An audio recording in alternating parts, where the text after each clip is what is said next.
No one likes being wrong. It's so easy to demand your mind to be right. I mean, after all, it wants to be right always.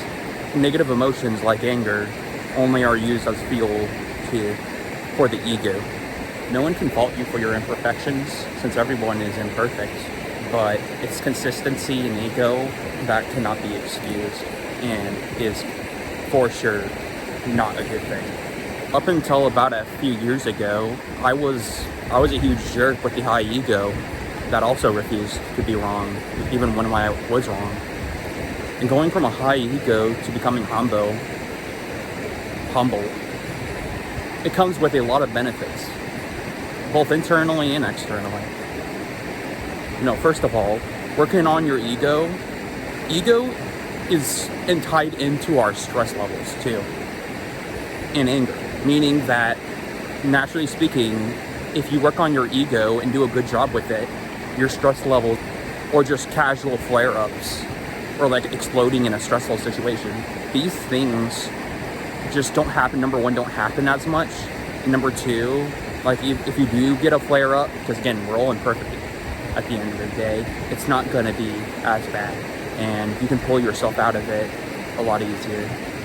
Humility provides so much potential for growth. Lowering your ego takes away from your stress levels. It helps you with being a likable person. It helps with you liking yourself. It gives you energy, and it helps you recognize what's around you more so. If you're the type of person where you want to work on yourself, or you want to start working on liking yourself more, or being liked, or hell, even liking others, because there's a part of this all serious high ego-ness that ties into being cynical and seeing life as something that isn't to be desired, or maybe you see life as just as serious as a funeral and that's all you can see it. When we get drowned in our, when we feel our egos for year in and year out, month in, month out, it shuts a door within us that if we open, it can bring out multiple stretches towards your better and your truest self. I think it's really important that we all work on becoming our truest self, because one of the things you can do is work on your ego by doing that. But I feel we all have our own, on some level, problems with ego. And that's okay, It's just, again, you're going to want to consider, like, are you taking things too seriously? Are you taking yourself too seriously? Like, these are genuine questions. These are genuine questions that you want to wonder. Pondering, or deep thinking, you can call it that too.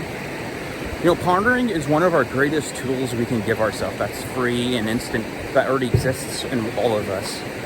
Because when we think deeply, when we only think surface level of things, we don't catch on to deeper things, and those deeper things can come to conclusions, but maybe it harms you in some way.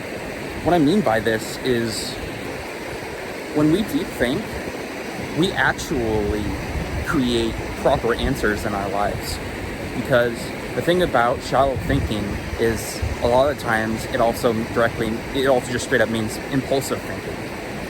When it comes to our impulses, everyone has their negative impulses, but one thing you'll notice is, as you work on your ego, these impulses, and you can basically, your impulsive behavior turns more towards instant goodness, giving yourself the opportunity to question yourself. Should I actually be stressed out in this situation, or am I just giving myself a hard time? Breaking down ego isn't about breaking down ego towards others. It's also breaking down the ego of your own self. Your ego wants to be right, and peace wants to be free. And that's another thing that comes with dropping the ego out of your life completely, is, or as much as you can, the more the better, because the easier peace can come on.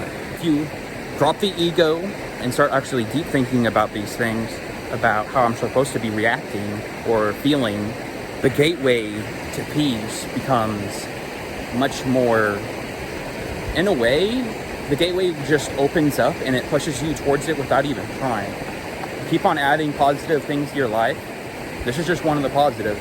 Again, all positives have deep, significant meaning and value that's just sitting there waiting for you to reap. And you know, it's gonna feel weird at first, fighting your ego. You're gonna feel like an idiot fighting your ego, even when you know you're doing a good thing. You're gonna feel stupid. But that's just your ego talking. Just remember that. That's just your impulsive ego trying to talk. And as you practice your thought cycles and your behavior towards others and yourself, it all just ties together in a perfect bow tie. It's truly beautiful. And also, having a high ego also ties in with impressing people. And I talked about this topic a few times in past videos and shorts, but also I'll bring it up again. You don't need to be impressive people. The only person you should be trying to impress is yourself by going out and doing amazing things. You can turn your trying to impress people, you can turn that into impressing yourself. And after you build that up, it turns into pride and confidence.